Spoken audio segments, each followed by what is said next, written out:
오늘의 말씀 베드로전서 2장 12절 말씀입니다. 너희가 이방인 중에서 행실을 선하게 가져 너희를 악행한다고 비방하는 자들로 하여금 너희 선한 일을 보고 오시는 날에 하나님께 영광을 돌리게 하려 함이라. 아멘. 모든 교회들은 하나님께로부터 인정받고 싶어 합니다. 여러분도 마찬가지시죠? 우리 교회가 하나님께 인정받는 그런 교회가 되고 싶으시죠? 대부분의 교회도 마찬가지일 겁니다. 하나님께 인정받는 교회가 되기 위해서 다들 그래서 헌신도 하고 봉사도 하고 또 주어진 하나님의 일들을 감당하는 것일 것입니다. 물론 그런 헌신이 필요합니다. 그런 봉사도 필요하고요. 그러나 여러분, 여기서 우리는 좀 더 본질적인 질문을 한번 던져보려고 합니다. 과연 오늘날 교회가 정말로 하나님께 인정받기 위해서는 무엇을 해야 하는가? 오늘날 하나님이 기뻐하시는 교회의 모습은 어떤 모습이어야 하는가? 그리고 정말로 그렇게 하나님께 인정받는 교회라면 마땅히 세상도 교회를 인정해야 하는 것이 아닌가? 그런 질문을 좀 던져보려고 합니다. 우리 시대의 큰 화두는 여전히 소통과 나눔인 것 같습니다.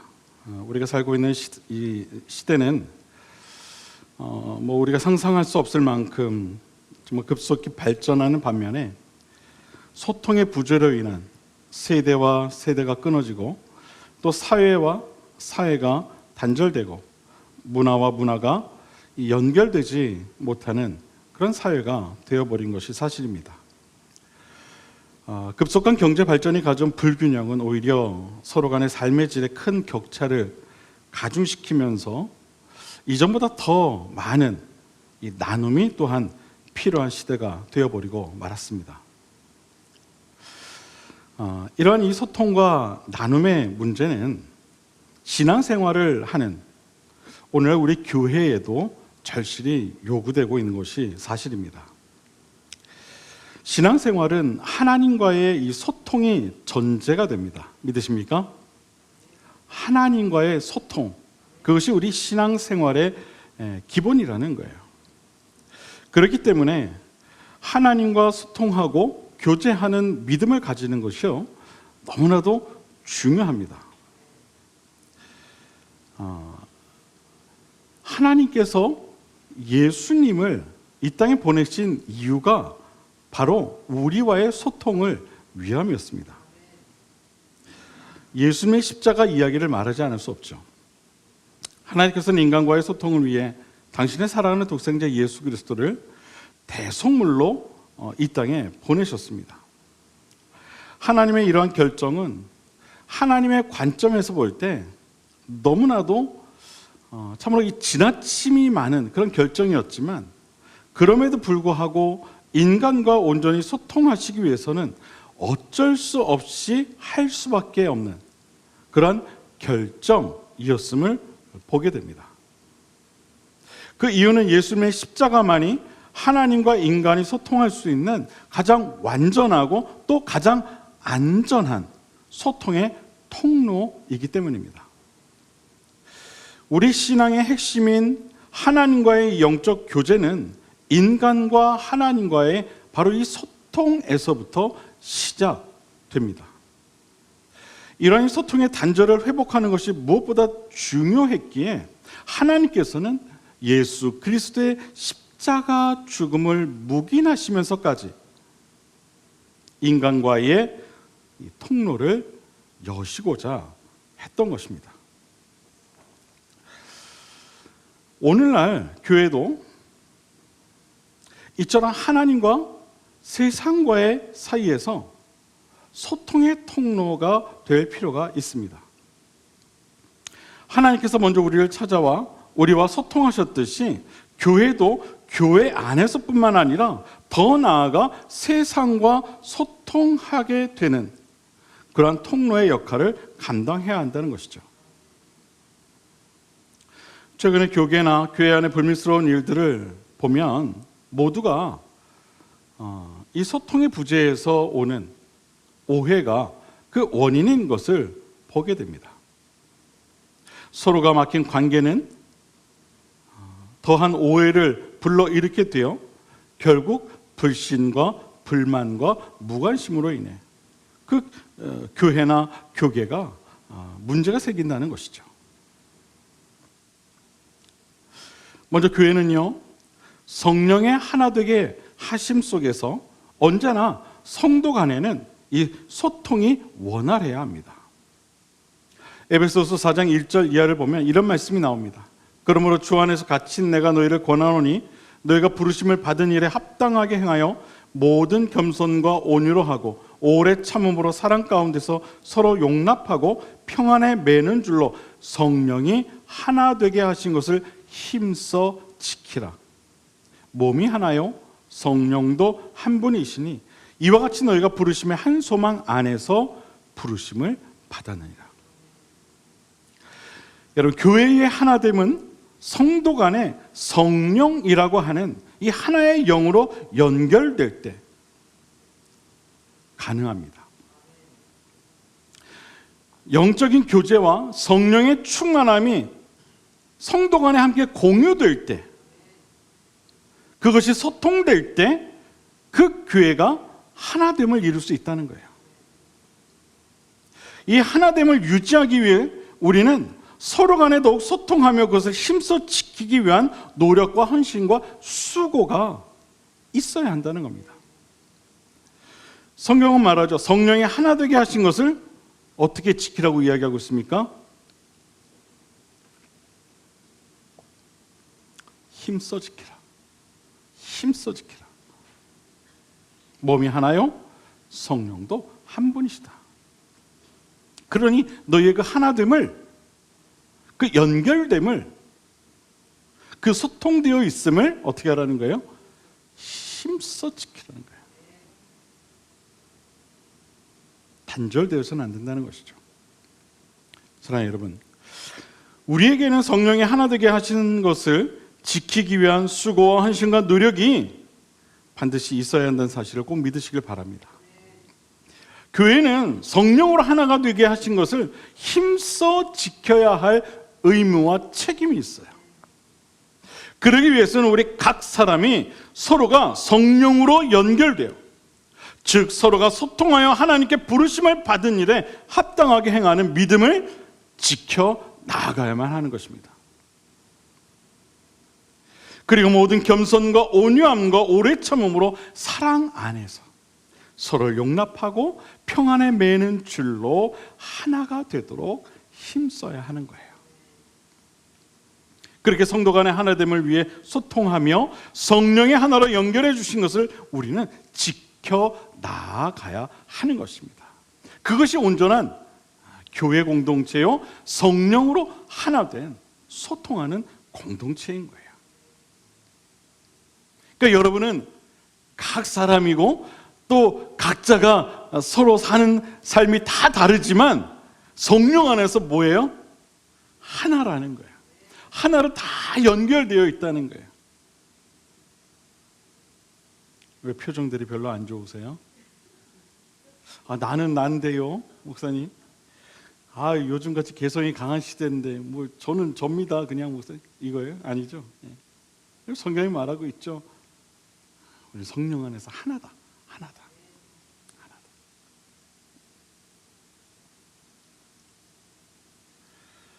우리 그리스도의 피로 하나로 묶여진 그런 신앙 공동체, 피의 공동체인 거예요.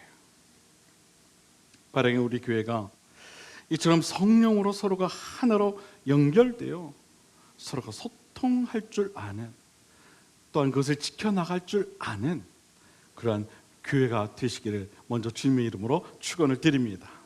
그런데 하나님은요, 우리만 그렇게 소통하며 하나로 지내길 원하진 않으세요. 세상과도 소통하며 지내기를 원하시죠. 그 근거가 되는 말씀이 바로 오늘 본문에 나와요. 오늘 본문을 보면 너희가 이방인 중에서 행실을 선하게 가져라고 이야기해요. 이 말씀의 뜻이 뭘까요? 이것은요, 너희가, 즉 교회가 선한 행실로 이방인들, 즉 세상과 어떻게 하라는 거예요? 소통하라는 거예요.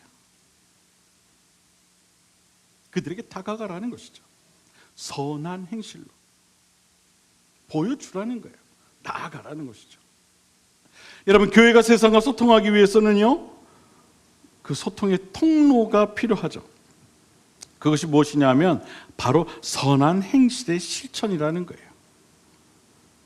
이것을 다른 말로 말하면 나눔이라고 말할 수 있겠죠. 예수님께서 이 땅에 오셔서 십자가를 지신 것은 자신의 전부를 세상과 나누시기 위함이었어요. 믿으십니까? 자신의 모든 것을 나눠주셨어요. 따라서 예수님을 따르는 우리들도 그러한 주님을 따라 선한 행실을 통한 나눔의 삶을 살아야 한다는 거예요. 테레사 수녀가 세상으로부터 존경을 받을 수 있었던 것은요, 다른 게 아니에요. 그녀가 그리스도의 사랑을 진심으로 나누는 선한 행실을 실천했기 때문에 그런 거예요. 그 진심이 보여졌기 때문에 그런 거예요. 교회는 교회가 가진 많은 성도의 숫자나 교회의 재력이나 또 교회의 규모나 교회를 구성하고 있는 성도들의 어떤 사회적인 신분 때문에 세상이 인정하는 게 아니에요. 그리스도의 사랑을 실천하는 것을 통해 세상이 교회를 인정하게 되는 거예요. 그런 의미에서 소통과 나눔이 맡긴 교회는요, 세상으로부터 철저하게 외면당할 수 없다는 사실을 우리는 깨달아야 돼요. 세상과 단절될수록 교회는 점점 더 외면당할 수밖에 없다는 것이죠. 그러나 교회가 세상을 향해 마음을 열고 세상과 세대와 계층을 넘어 소통하고 더 나누려 한다면 교회는 세상으로부터 반드시 인정받게 될 것입니다. 교회의 위상이 점점 추락하고 젊은 세대가 교회를 떠나는 이때 교회가 세상과 소통하고 나눔을 실천하는 모습을 다시금 보여주게 된다면 세상도 교회를 인정하게 될 것이고, 더 나아가 교회의 그 선한 행실로 말미암아 세상의 많은 영혼들이 하나님께 돌아오게 될 것이고, 그들이 우리의 그 선한 행실을 바라보며 하나님께 영광을 돌리게 될 줄로 믿습니다. 오늘 본문이 우리에게 그 소망을 부어주고 있는 거예요. 본문을 제가 다시 한번 읽어볼게요. 너희가 이방인 중에서 행실을 선하게 가져 너희를 악행한다고 비방하는 자들로 하여금 너희 선한 일을 보고 오시는 날에 하나님께 영광을 돌리게 하려 함이라. 현대인의 성경을 보면은 이렇게 번역을 하고 있어요. 여러분은 이방인들 가운데서 선한 생활을 하십시오. 이방인들 가운데서 선한 행실을 하라고 얘기하고 있어요. 그러면 여러분이 악을 행한다고 비난하는 사람들이, 요즘도 교회 비방하는 사람들 많죠? 아유, 교회 다니는 사람들이 더해, 이런 사람들 많죠? 다 우리가 그렇게 살았기 때문인 거예요. 그렇게 악을 행한다고 비난하는 사람들이 여러분의 그 달라진 선한 행실을 보고 그들이 회개하는 날에 하나님께 영광을 돌리게 될 것입니다. 성경 우리에게 말하고 있어요. 그대들이요 선한 행실을 세상 가운데서 행하십시오. 그러면 지금 그렇게 교회를 미워하는 사람들도 여러분의 선한 행실을 보고 하나님께 돌아올 것이고 하나님께 영광을 돌릴 것입니다. 여러분, 이런 아주 유명한 말이 있어요. 세상이 살려면 교회와 소통해야 하고 교회가 살려면 세상과 소통해야 된다. 멋있는 말이죠? 제가 한 말이에요.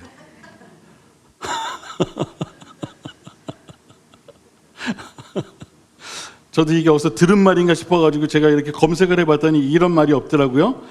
그러니까 제가 이렇게 떠올린 말은 맞는 것 같아요. 멋있는 말이죠? 예. 세상이 살려면 교회와 소통해야 돼요. 그리고 또 교회도요, 교회가 살려면 세상과 소통해야 되는 거예요.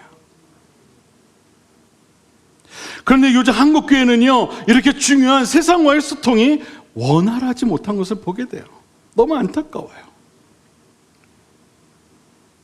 세상과 소통하지 못하고 시간이 갈수록 단절되어 가고 있는 것을 보게 돼요. 교회 벽은 점점 높아지고 있고요. 사랑의 나눔이 형식화되어 가고 있고요. 오히려 세상과 소통해야 할 교회가 끼리끼리의 문화가 더 팽배해지고 있는 것 같아요. 얼마나 안타깝습니까? 하나님이 그런 교회를 인정하실까요? 과연 이런 단절과 불통의 원인이 무엇일까요? 왜 오늘날 교회는 세상으로부터 외면받고 있는 걸까요? 그것은 세상을 향한 이 교회의 진정성을 우리가 잃어버렸기 때문에 그래요. 세상을 향한 교회가 세상과 소통해야 할 이유, 그 이유를 잃어버렸기 때문에 그렇습니다. 왜 교회는 세상과 소통해야 하는지, 그리고 교회가 왜 세상을 품어야 하는지에 대한 그 순수함을 잃어버렸기 때문에 그래요. 교회가 세상과 소통하는 교회가 되기 위해서는요, 먼저 이 이유를 회복해야 합니다. 저는 오늘 이 시간 우리 성도님들은 세상과 소통해야 할 그 이유를 꼭 오늘 이 시간을 통하여서 찾을 수 있게 되기를 바랍니다. 여러분, 교회가 왜 세상과 소통해야 한다고 생각하십니까? 그 이유는요, 우리가 잘 알고 있는 말씀인 요한복음 3장 16절에 나와 있어요. 그 이유가 이거예요. 하나님께서 세상을 이처럼 사랑하시기 때문에 그런 거예요. 그래서 우리도 세상에 나아가야 하는 거예요.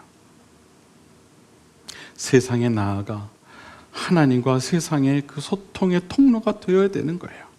무엇을 통해? 선한 행실과 나눔을 통해. 우리의 역할이 거기 있는 거예요. 우리가 세상과 소통해야 할 이유가 바로 이겁니다. 하나님이 세상을 이처럼 사랑하시기 때문에.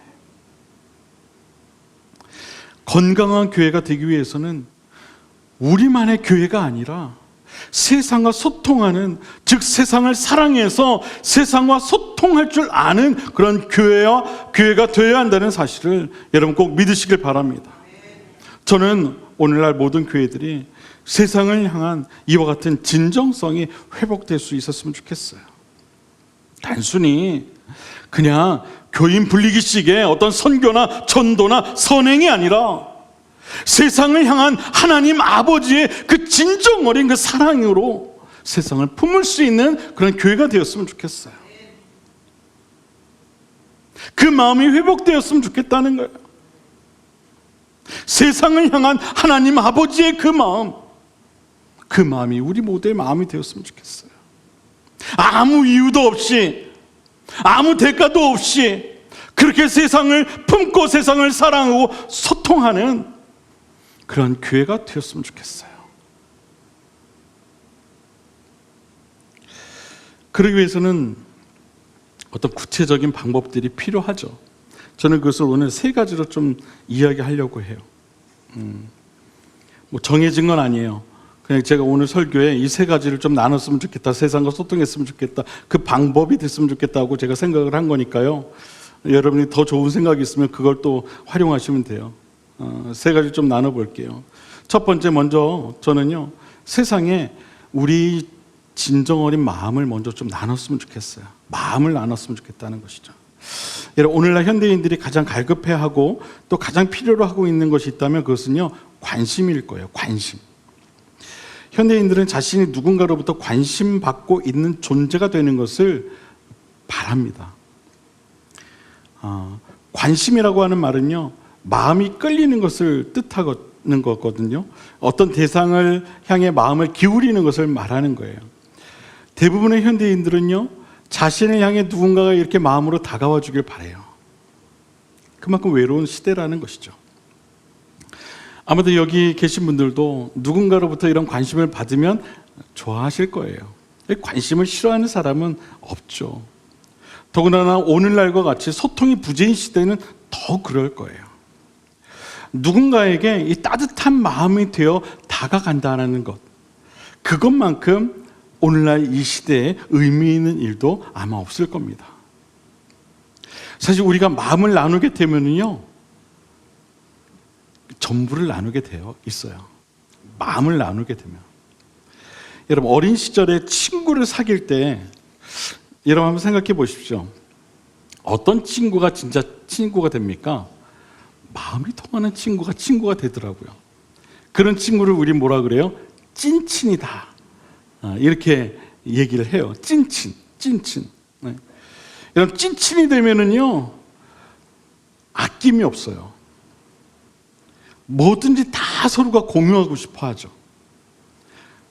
심지어 어떨 때는요, 엄마 아빠보다 친구가 더 중요할 때가 있더라고요. 그런 시기가 있더라고요. 그렇지 않나요? 어렸을 때. 그렇죠? 네. 심지어 옛날에 제 기억에는 친구끼리 이 비밀 일기책도 공유했던 기억이 있어요. 그런 경험 없으십니까? 일기책 공유했던 거 친구들이랑. 네. 뭐 좋은 것만 있으면 서로 그렇게 막 나누려고 합니다. 이게 마음이 통하면 이렇게 된다는 거예요. 마음이 통하면.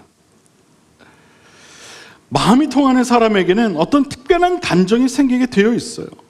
그래서 교회도요, 세상을 향해 먼저 이 마음을 나눠야 되는 거예요. 마음을 나눠야 되는 거예요. 교회 간혹 있다 보면 이런 경우가 있어요. 어떤 낯선 사람이 쓱 찾아올 때가 있어요. 그러면 어떤 분은 먼저 그 사람을 이렇게 경계하는 마음을 갖는 분들이 있어요. 물론 이해는 되지만, 그런데 그건 그렇게 바람직한 마음은 아니에요. 왜냐하면 교회가 먼저 마음을 좀 열어줘야 그 낯선 사람도 그 찾아온 이유에 대해 마음을 열고 이야기할 거 아닙니까? 무엇이 되었든, 무엇이 필요로 해서 찾아왔든 그 사람이 마음을 열고 이야기할 거 아니에요? 그러려면 어떻게 해야 되느냐? 교회가 먼저 그래도 마음을 열고 그 사람을 받아줘야 하는 거겠죠. 우리가 세상과 소통하기 위해서는 이처럼 먼저 우리의 마음을 좀 열고 세상과 나눌 필요가 있다는 겁니다. 우리의 마음을 세상을 향해 기꺼이 열어둘 필요가 있는 거예요. 세상 사람들이 교회로부터 원하는 것은요, 어떤 대단한 도움이 아니에요. 관심이에요. 관심. 마음이라는 거예요. 그게 첫 번째라는 겁니다. 따뜻한 마음으로 자신들을 바라봐 주기를 원한다는 거죠. 그 마음을 위로받고 싶어 하는 거예요. 사랑하는 여러분, 세상을 향해 여러분의 마음을 한번 열어보시길 바랍니다. 그리고 그들에게 먼저 여러분의 마음을 좀 여시고 다가가 보시기를 바랍니다. 그들의 상처를 위로해 보시기 바라고요. 또 세상을 향해 따뜻한 마음을 한번 가져보시기를 바랍니다. 세상을 진심으로 불쌍히 여겨 보시기를 바랍니다. 그리고 그들에게 하나님의 사랑과 자비로 선한 행실을 베풀어 보시길 바랍니다. 하나님의 세상을 이처럼 사랑하셨듯이 그렇게 여러분도 세상을 한번 사랑해 보시기를 바랍니다. 그러면 세상도 어느새 교회를 향해 마음을 열게 될 것입니다. 이것이 교회가 세상과 소통하기 위한 첫 번째 제가 생각한 방법입니다. 그 두 번째는 뭐냐 하면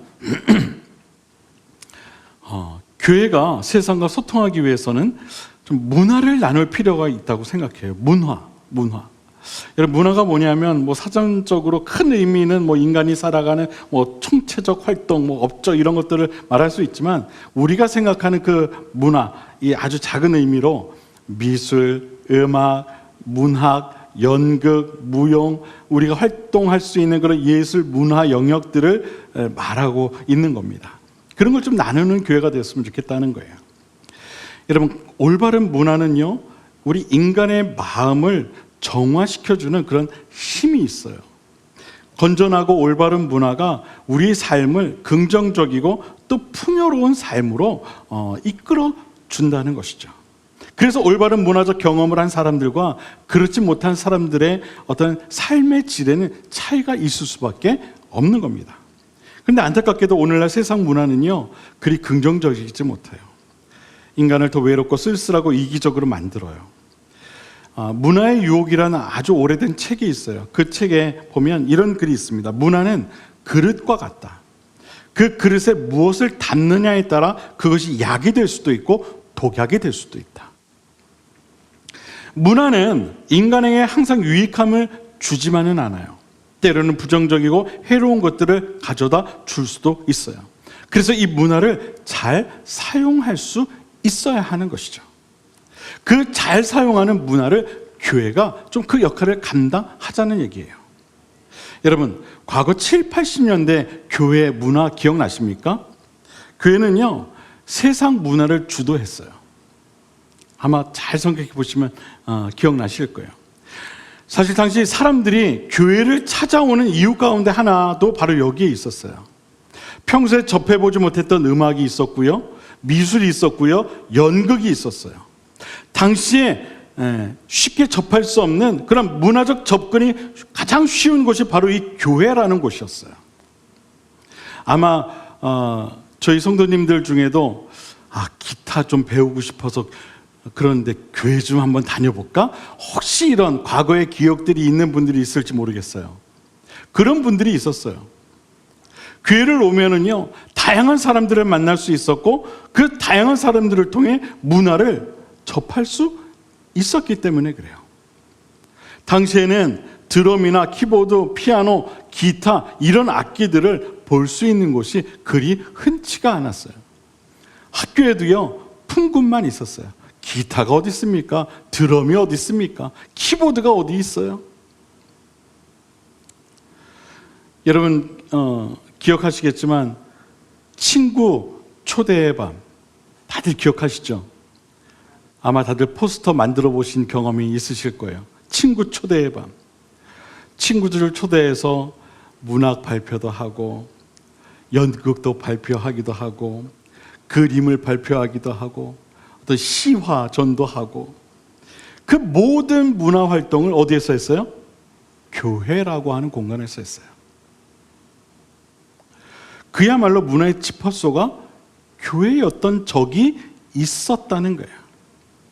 그래서 예전 부모님들은요, 자신들은 교회 못 가도 자식들은 교회 보냈어요. 교회 가면 좋은 거 배운다고. 교회 보냈어요. 요즘은 학원 보내죠.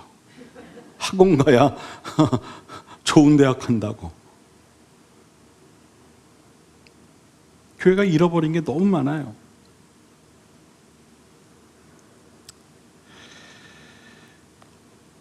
오늘날 교회는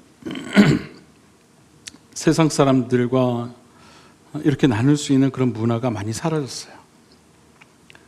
너무 아쉬워요. 그 좋은 것들을 너무 많이 잃어버렸어요.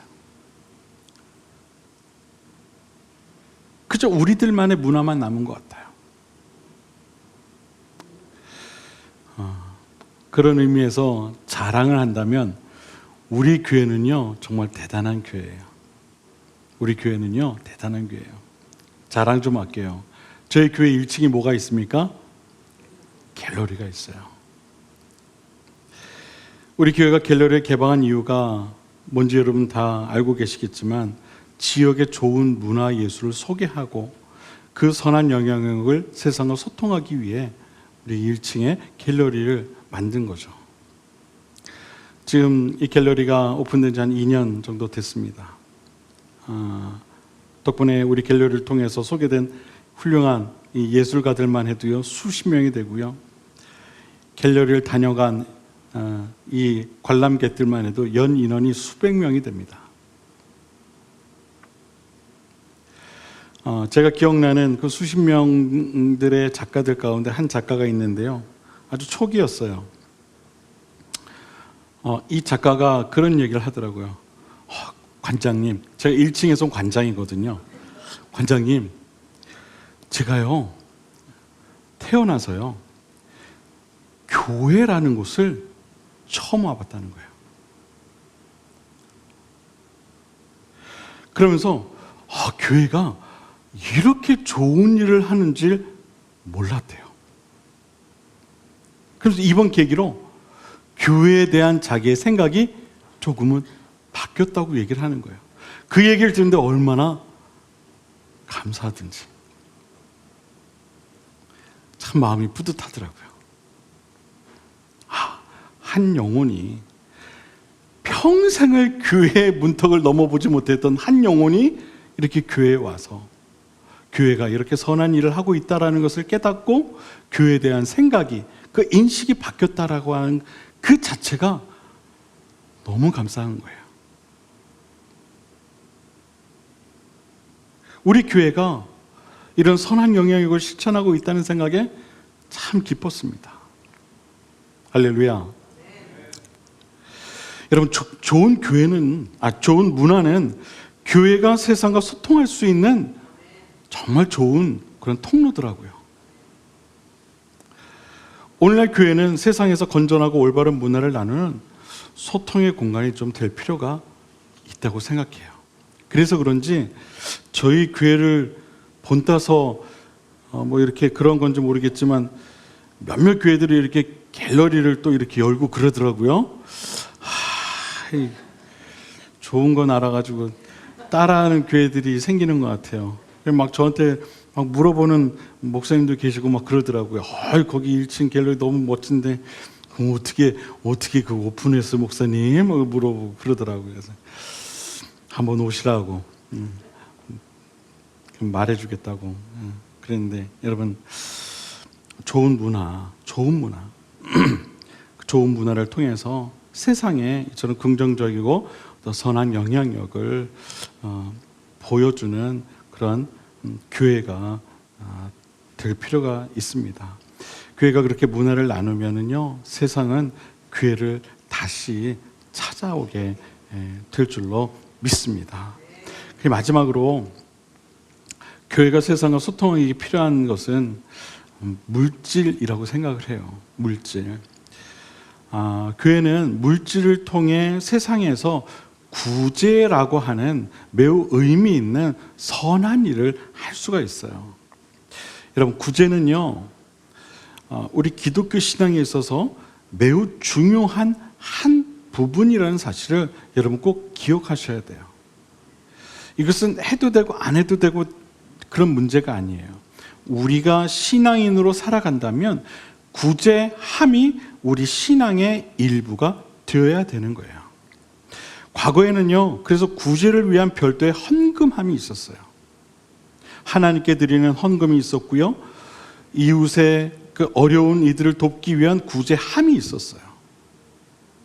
그만큼 이 구제를 아주 중요한 신앙의 실천으로 여겼다는 것이죠. 그래서 성경에 보면은요, 선한 행실을 하나님께서는 반드시 기억하시는 것을 보게 돼요. 그만큼 중요하다는 거예요. 그 선한 행실이, 구제함이. 그런데 오늘날 많은 교회들은요, 그럼에도 불구하고 이 구제를 조금 등한히 하고 있는 것이 사실이에요. 구제라는 것은 뭐 연말에 하는 것, 성탄절 즈음에서 하는 것. 그래서 대부분의 큰 교회들이 그렇게 사진을 찍죠. 연말에 라면 박스 이렇게 쌓아놓고 이렇게 딱 사진 딱 찍고 그거 이렇게 걸어두잖아요. 그렇죠? 좀 그런 건 교회 구제가 조금 형식적인 게 된 것 같아요. 좀 너무 안타까워요. 근데 여러분, 예수님께서는요, 우리에게 구제에 대해 이렇게 가르치고 계세요. 잘 들어보세요. 너는 구제할 때에 오른손이 하는 것을 어떻게 해요? 왼손이 모르게 하여. 너의 그 구제함을 어떻게? 은밀하게 하라. 은밀한 중에 보시는 너의 아버지께서 갚으시리라. 근데 오늘날 우리는 이렇게 구제하지 않아요. 홍보성 구제를 하죠. 또는 좋은 말로 바꾸면 전도용 구제를 하죠. 어떻게 하면 이 구제를 통해서라도 한 영혼을 데려올까? 이런 목적을 두고 구제를 하죠. 구제마저 죄송한 표현이지만 교인 늘리기 위한 수단으로 여기는 그러한 시대가 되어버렸다는 거예요. 근데 여러분요, 구제는요 그런 게 아니에요. 구제는요 은밀하게 하는 게 구제예요. 대가를 바라는 게 아니에요. 초대교회 성도들이 자신들의 재산을 팔아 그 필요에 따라 나누었다라는 것이 무엇입니까?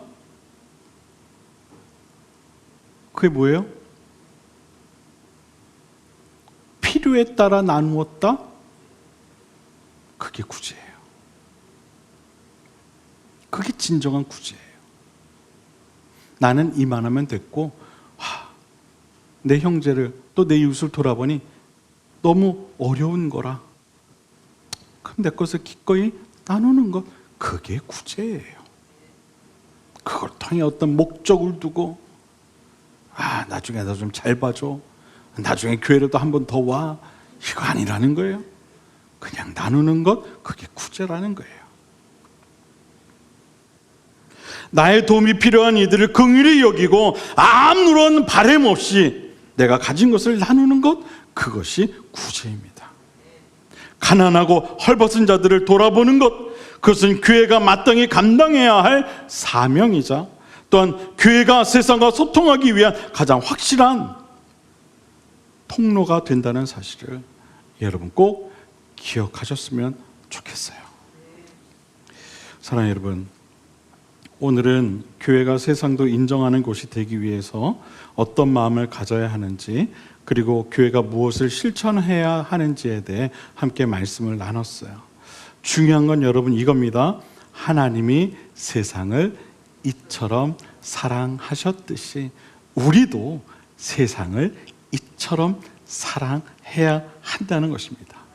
그리고 그 마음으로 세상과 다양한 방법들로 소통할 때에 세상이 교회를 바라보는 그 시선을 바꾸게 될 것이고, 그들이 더 나아가 하나님 옆에 나와 영광 돌리게 된다는 겁니다. 그러한 교회가 되자는 거예요. 할렐루야.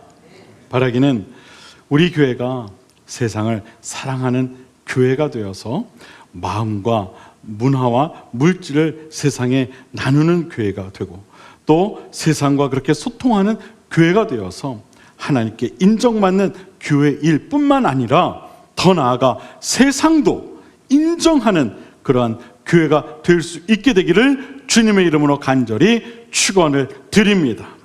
선한 행실을 통해 세상이 하나님께 돌아오는 소통의 통로가 되는 우리 비산 그림 교회가 되기를 다시 한번 주님의 이름으로 간절히 축원을 드립니다.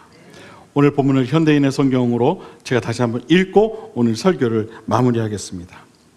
여러분은 이방인들 가운데서 선한 행실을 하십시오. 그러면 여러분이 악을 행한다고 비난하는 그 사람들이 여러분의 선한 행실을 보고 그들이 회개하는 날에 하나님께 영광을 돌리게 될 것입니다. 아멘. 기도하겠습니다.